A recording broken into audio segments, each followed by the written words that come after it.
Organisation पे एक बार आइए, देखिए हमारे यहाँ पे बच्चों को खेलने के लिए, पढ़ने के लिए क्या एटमॉस्फेयर हम लोग प्रोवाइड करते हैं। ऑल्सो हम लोग यहाँ पे play group nursery KG1 KG2 और बच्चों के लिए डे केयर भी फैसिलिटीज अवेलेबल है।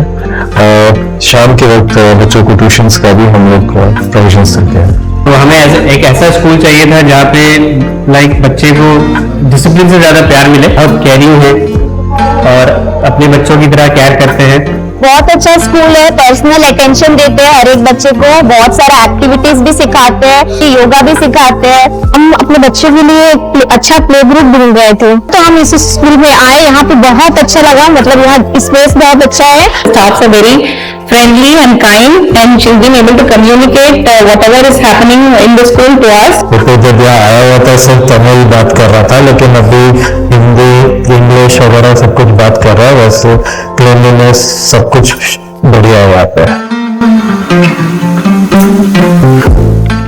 डैंड्रफ बार बार वापस आ रहा है और शैम्पू बदल बदल के थक गए हो?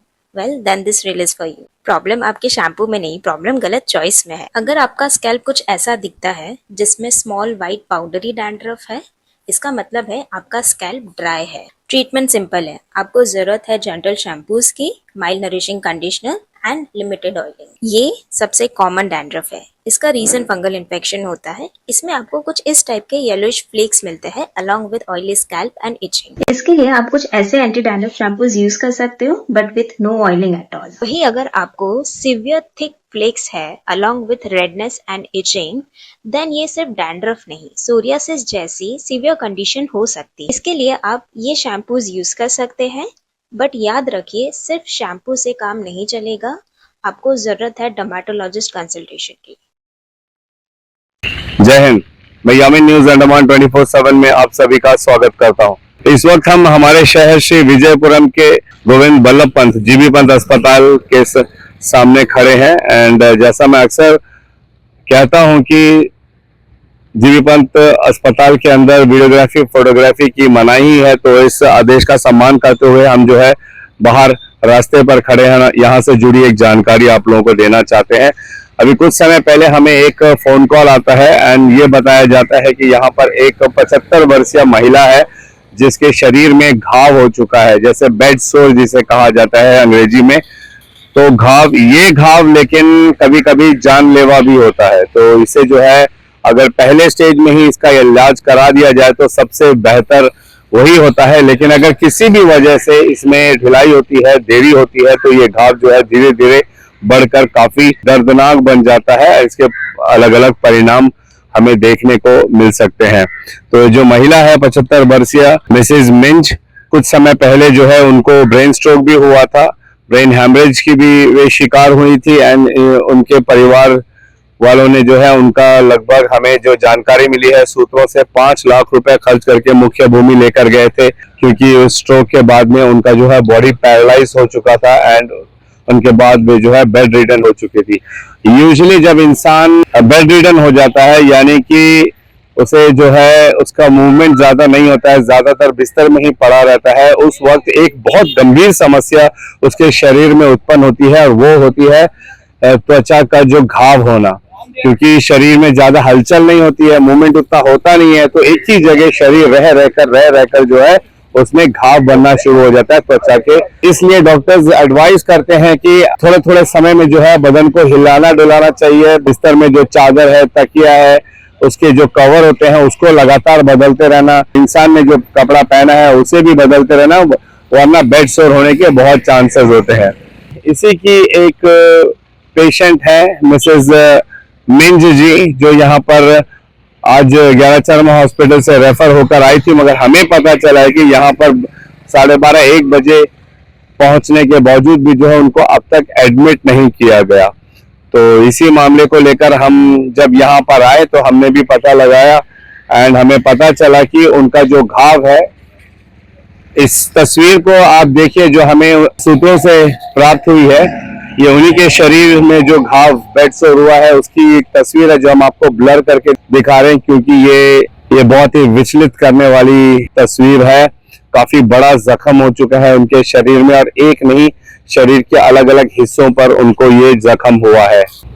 तो यहाँ पर जब उनको लेकर आए उनको एडमिट नहीं किया जा रहा था। एंड इसकी वजह जब हमने उनसे पूछा तो उनका यही कहना था कि जो मेडिसिन के डॉक्टर है उनका कहना है कि इनका घाव इतना ज्यादा हो चुका है कि अब एडमिट करके जो भी दवाइयां देंगे उससे इलाज होना संभव नहीं है। इसका इलाज एक तो है प्लास्टिक सर्जरी या एक और इलाज है जिसका नाम अभी मुझे याद नहीं आ रहा है, डॉक्टर्स लैंग्वेज में उसे कुछ कहा जाता है, जो यहाँ पर संभव नहीं है। वहीं सर्जिकल विभाग से ये बताया गया, जो हमें सूत्रों ने बताया, कि घाव अभी उतना ज्यादा नहीं है कि वे सर्जरी करें।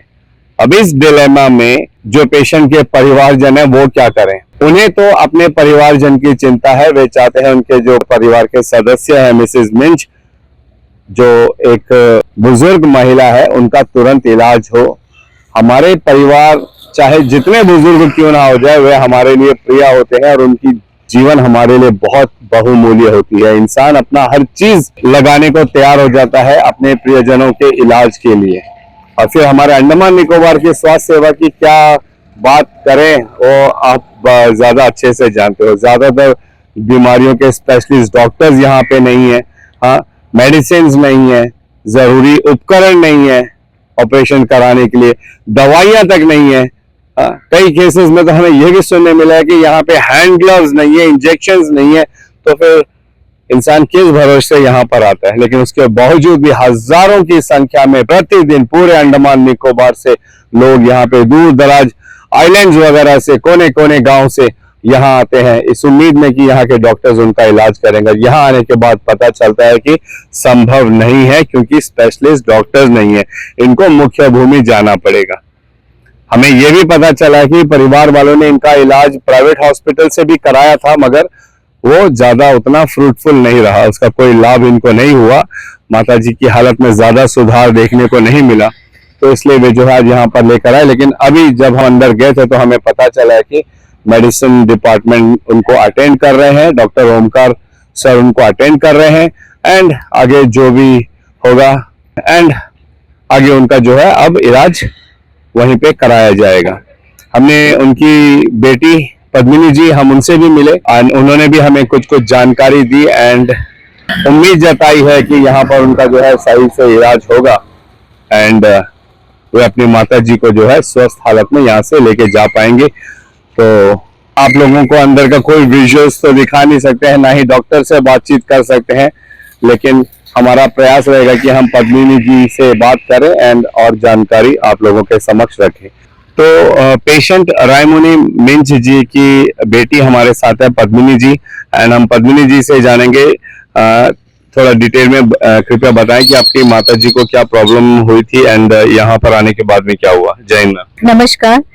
मेरी माताजी को पिछले साल नवंबर में जो है ब्रेन हैमरेज हुआ था। ब्रेन हैमरेज होने के बाद में मैं उसको बहुत तरह से कोशिश करी कि उसका ट्रीटमेंट सही हो जाए। उसके बाद मैं जो है उसको चेन्नई भी ले जाकर आई, लेकिन क्या है, आने के बाद में अभी 3 मंथ उनका रिकवरी थोड़ा बहुत चल ही रहा था। लेकिन अभी लास्ट 20 डेज के पहले जो है मम्मी को थोड़ा सा बेड सोर हुआ बैक साइड में, और वो बेड सोर जो है इतना जल्दी से फैल गया कि अब जो है उसका नतीजा हम लोगों को जो है यहाँ ट्रीटमेंट में सुविधा के लिए बहुत सारा तकलीफ हम लोग को झेलना पड़ रहा है। क्योंकि आप लोग जानते हैं कि यहाँ जीबी पंत हॉस्पिटल में जो है एकमात्र ये हॉस्पिटल है जहाँ पे बहुत सारा ट्रीटमेंट होता है और बहुत सारा चीज सही भी हुआ है। लेकिन आज हम जब मम्मी को लेकर आए यहाँ हॉस्पिटल में, तो डॉक्टर जी कह रहे हैं कि यहाँ पे इनका ट्रीटमेंट जो है पॉसिबिलिटी नहीं है। इनको अगर ट्रीटमेंट करवाना होगा तो मेलन लेकर जाना पड़ेगा। मैं अभी लास्ट 3 महीने पहले ही अपनी माँ को ले जाकर आई थी। उसके बाद में आज उनको बेड सोर की वजह से मुझे बहुत दिक्कत सहना पड़ रहा है, क्योंकि अपनी माँ है, उसको कैसा भी करके मुझे ट्रीटमेंट करवाना ही है। तो मैं आप सबसे ये गुजारिश करूंगी कि अगर आप लोगों के घर पे कोई पैरालिसिस पेशेंट है तो उनका ट्रीटमेंट या उनका देखभाल जो है बहुत अच्छी तरीके से करें, उनमें कोई भी कोताही ना बरते। क्योंकि ये बेड सोर जो है होने के बाद में हम लोगों को समझ में नहीं आता कि वो इतना तेजी से फैल जाता है और देखते ही देखते जो है वो एक तरह से बहुत बड़ा घाव या जख्म हो जाता है और उसका जो है ट्रीटमेंट करना हम लोगों से थोड़ा सा मुसीबत उसको उठाना पड़ता है। इसीलिए मैं चाहती हूँ कि आप लोग, अगर आपके घर में कोई पैरालिसिस पेशेंट है तो उसका ध्यान पूर्वक और बहुत ही सुविधाजनक तौर पर आप ट्रीटमेंट जरूर करवाएं। पूरे हृदय से हम धन्यवाद करते हैं कि आपने एक बहुत अच्छा सोशल मैसेज हमारे द्वीपवासियों को दिया है बेड सोर को लेकर, जो जख्म घाव होते हैं हमारे शरीर में उसको लेकर। हम ये जानना चाह रहे हैं कि डॉक्टर्स की तरफ से यहाँ से आपको क्या आश्वासन मिला है इलाज के लिए, उन्होंने क्या कहा है, क्या वो एडमिट कर रहे हैं, इलाज संभव है या कुछ और जो भी बातें वो बताइए। यहाँ पे डॉक्टर वही कह रहे हैं कि इनका जो है वो जो जख्म है या घाव है बहुत ज्यादा थोड़ा सा डेप्थ हो गया है, तो उसका ट्रीटमेंट करवाना यहाँ पे पॉसिबल नहीं है। अगर ट्रीटमेंट करवाना है तो हम लोगों को मेलन लेकर जाना पड़ेगा और उसको जो है प्लास्टिक सर्जरी के तरीके से ही हम उसको ठीक करवा सकते हैं, लेकिन हमारे पास इतना ज्यादा पैसा नहीं है या तो फिर हम उतने ज्यादा इसमें नहीं है कि मम्मी को दोबारा से ले जाएं और उसको और ज्यादा तकलीफ दें। तो डॉक्टर ये कह रहे हैं कि एश्योरेंस दिए हैं कि यहाँ पे मम्मी का जो ब्लड थोड़ा सा कम हो गया है, तो उसके लिए वो लोग यहाँ पर ब्लड देने को बता रहे हैं, 2 बोतल ब्लड चढ़ाएंगे बोल रहे हैं और अभी 2-3 दिन के लिए वो लोग ऑब्जर्वेशन में रखेंगे बोल रहे हैं। ये थी पद्मिनी जी, जो बुजुर्ग महिला मिसेस मिंच उनकी बेटी है। एंड आपने देखा किस तरीके से वे अपनी माता जी की बीमारी को लेकर परेशान है। एंड वे कामकाजी महिला है एंड अपना काम से समय निकालकर अपनी माता जी को भी देख रही हैं। एंड एक बहुत अच्छा मैसेज उन्होंने हम सब द्वीपवासियों को दिया है कि जो शरीर में त्वचा का जो घाव होता है इसको साधारण ना समझे, ये बहुत खतरनाक हो सकता है अगर समय पर इसका इलाज ना कराया जाए। किसी भी प्रकार की जो जख्म होते हैं, चोट जिसे हम कहते हैं, अगर ऐसा हमारे शरीर में होता है तो प्लीज आप जो है तुरंत उसका इलाज कराएं। फर्स्ट एड तो जरूर अप्लाई करें एंड अगर वो फर्स्ट एड से ठीक नहीं होता है तो अपने निकटतम अस्पताल जाएं, डॉक्टर से संपर्क करें और उसका तुरंत इलाज कराएं, उसको अगले स्टेज में जाने की नौबत ही ना दे। एंड जब बात बुजुर्ग इंसानों की होती है तब तो और ज्यादा हमें जो है गंभीरता के साथ ऐसी बीमारियों को लेना चाहिए। और अगर सिचुएशन ये है कि हमारे घर के परिवार के जो सदस्य हैं वो बिस्तर पर हो, यानी कि वे बेड रिडन हो, उनको जो है ज्यादा मूवमेंट करने की इजाजत नहीं है, तो फिर उनका तो बहुत ज्यादा ध्यान रखना चाहिए, क्योंकि हम जानते हैं कि अगर शरीर में ज्यादा मूवमेंट नहीं होगा, एक जगह रहे रहे जो है वहां पे एक किस्म का डैम्पनेस आने लगेगा और उसके वजह से त्वचा खराब होने लगती है, त्वचा बहुत सारे त्वचा रोग आने शुरू हो जाते हैं। इसलिए उस वक्त हमें अतिरिक्त ध्यान देने की जरूरत हो जाती है, वरना बहुत सारे अलग अलग खतरनाक परिणाम इसके सामने आए हैं। अंत में एक बार मैं हमारे सेक्रेटरी हेल्थ से जरूर ये हाथ जोड़कर विनम्र निवेदन करता हूं कि कृपया करके सर, हमारा अंडमान निकोबार बहुत ही खूबसूरत जगह है, ये आप भी जानते हैं। जितने आईएएस बाहर से आते हैं अंडमान निकोबार, जो भी आते हैं वे अंडमान की तारीफ करने से थकते नहीं है, लेकिन अंडमान की बहुत सारे बदसूरत चेहरे भी हैं, जैसे स्वास्थ्य सेवा उनमें से एक है। अगर क्या फायदा इस प्राकृतिक खूबसूरती को लेकर जब यहाँ के लोग ही इसका आनंद नहीं ले पाएंगे, जब लोगों को यहाँ पे स्वास्थ्य सुविधा समय पर नहीं मिल पाएगी, स्पेशलिस्ट डॉक्टर्स नहीं रहेंगे, डॉक्टरों की कमी है, उपकरणों की कमी है, ये दवाई नहीं है, वो दवाई नहीं है, छोटी सी छोटी बीमारी और तुरंत रेफर मुख्य भूमि चले जाओ, ये क्या बात। आप खुद अनुमान लगाइए ना कि त्वचा का एक रोग है, स्किन डिजीज है, उसका भी इलाज अगर हम हमारे जीबी पंत अस्पताल, the biggest hospital of Andaman and Nicobar island, उसमें नहीं है, तो फिर किस बात का अस्पताल, किस बात की ये डॉक्टर्स, किस बात का हमारा स्वास्थ्य विभाग। बाकी और सारे बहुत सारे मुद्दे जुड़े हैं जीबी पंत अस्पताल को लेकर, इसकी सिक्योरिटी को लेकर, इसकी साफ सफाई को लेकर, यहाँ के अंदर में जो खाना पीना दिया जाता है उसको लेकर बहुत मुद्दे हैं। उन पर अगर हम वीडियो बनाने लगे तो बहुत सारे अलग अलग टॉपिक में सिर्फ जीबी पंत अस्पताल में बहुत सारे वीडियोस बन जाएंगे, लेकिन उम्मीद हमने छोड़ा नहीं है, क्योंकि हमें हमारे प्रशासन पर पूरा भरोसा है कि वे जो है यहाँ पर जो भी गलत हो रहा है उसको जल्द से जल्द ठीक भी करेंगे। बस हम इस उम्मीद में बैठे हैं। अभी पद्मिनी जी कह रही थी कि अभी 2 दिन पहले काफी रात हो चुकी थी जब यहाँ पे उनको ऑटो नहीं मिल रहा था, उनके पास खुद की गाड़ी नहीं है, उनकी माताजी इतनी बुजुर्ग है, ऑलमोस्ट 75 साल की, उनके पिताजी 84 साल के हैं, लेकिन उनको एम्बुलेंस नहीं दिया जा रहा था यहाँ से अपने घर कालीकट तक जाने के लिए। ये बताइए, ऊपर से उनकी माताजी जो है पैरालाइज है, उनका शरीर उतने अच्छे तरीके से काम नहीं करता है चलने फिरने में। आज ये नौबत है कि हमारे जीबी पंत अस्पताल में पेशेंट को उनके घर तक ड्रॉप करने के लिए एक एम्बुलेंस तक नहीं है। यानी गरीब इंसान क्या करेगा, या जिसके पास गाड़ी नहीं है या इसके पास बस ऑटो की सुविधा अगर उनको ना मिले तो वो क्या करे, तो क्या करे। क्या हमारे सेक्रेटरी हेल्थ को इस बारे में पता है कि यहाँ पर ऐसे ऐसे केसेस होते हैं? मेरे पीछे बहुत सारे एम्बुलेंसेस खड़े, इसके बावजूद लोगों का कहना है कि एम्बुलेंस सामने खड़ा रहता है मगर कहते हैं ड्यूटी पर इस वक्त कोई नहीं है। ये लापरवाही अगर होती रहेगी तो फिर हमारे सेक्रेटरी हमारे स्वास्थ्य विभाग का होने का मतलब ही क्या है? स्वास्थ्य विभाग में इन सारी चीजों पर नजर रखने के लिए भी तो ऑफिसर्स हैं। क्या वे रेगुलरली इंस्पेक्ट कर रहे हैं कि पेशेंट्स को एम्बुलेंस की वजह से कहीं कोई तकलीफ तो नहीं हो रही है? एम्बुलेंस को कॉल करने पे क्या वे समय पर आते हैं या नहीं आते हैं? एम्बुलेंस के अंदर में जरूरी उपकरण है या नहीं है? डेफिनेटली हम चाहेंगे सेक्रेटरी हेल्थ इन बातों पर जरूर गौर करें।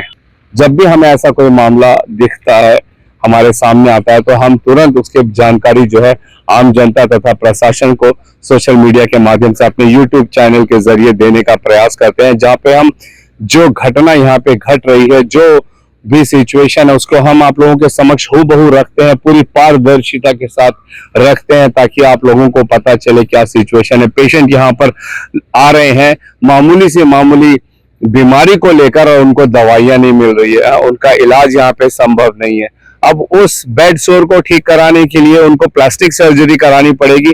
नौबत यहाँ तक आ गई है, बताइए। लेकिन जब हमने भी पता लगाया कि क्या बेड सोर जैसी बीमारी जो है बिना प्लास्टिक सर्जरी के ठीक हो सकती है, डेफिनेटली इसके भी स्टेजेस हैं। अगर वो उस स्टेज में नहीं पहुंचा है तो ये मुमकिन है कि उसे जो है दवाइयों से और पूरे मेडिकेशन के साथ जो है उसको ठीक किया जा सकता है। लेकिन यहाँ पे ऐसे हमारे कोई स्पेशलिस्ट डॉक्टर ही नहीं है जिनको इसकी नॉलेज है ये अभी कितने स्टेज में है और इसका क्या इलाज होना चाहिए। सर्जिकल वार्ड लेने से मना कर रहा है, मेडिसिन वार्ड कहता है कोई मतलब नहीं है, इतना ज्यादा स्टेज हो गया।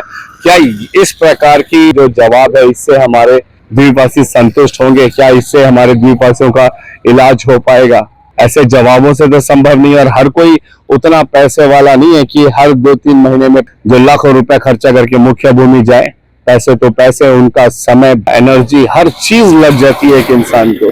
इन सारी समस्याओं का एक ही मूल मंत्र है, वो ये कि जीबी पंत को अब जीबी पंत अस्पताल जो है हमारा, इसको अपग्रेड किया जाए। तमाम जितनी बीमारियां होती है उन सारे बीमारियों के स्पेशलिस्ट डॉक्टर्स यहाँ पर अपॉइंट किए जाए। इन सारे बीमारियों के पूरा का पूरा इलाज का जो उपकरण है, इक्विपमेंट्स है, वो सारे यहाँ पर इंस्टॉल किए जाए। इन जितनी भी बीमारियां हैं उनकी दवाइयां यहाँ पे निःशुल्क जो है आम जनता को दी जाए। अधिकार है ये हमारा।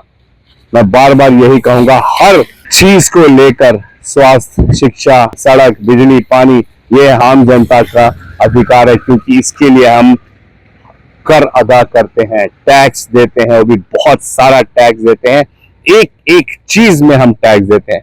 तो क्या ये हमारे सरकार प्रशासन का दायित्व नहीं बनता है कि वे जो है हमें हमारे ऐसे समय में सहायता करें, या जो हमारा अधिकार है वो हमको दें?